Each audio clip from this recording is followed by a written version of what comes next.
ഇനിയല്ലേ വർക്കിസാറെ എന്റെ ശരിക്കുള്ള പണി തുടങ്ങുന്നത്. എന്തോരം കാര്യങ്ങളാ ഞാൻ അവധിക്ക് വെച്ചേക്കുന്നത്. എല്ലാം ചെയ്തു തീർക്കണ്ടേ ഒന്നൊന്നായിട്ട്.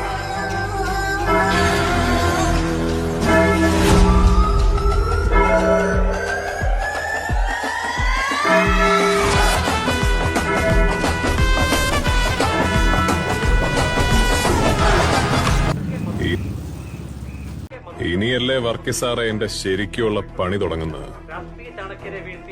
എന്തോരം കാര്യങ്ങളാ ഞാൻ അവധിക്ക് വെച്ചേക്കുന്നത്. എല്ലാം ചെയ്തു തീർക്കണ്ടേ ഒന്നൊന്നായിട്ട്.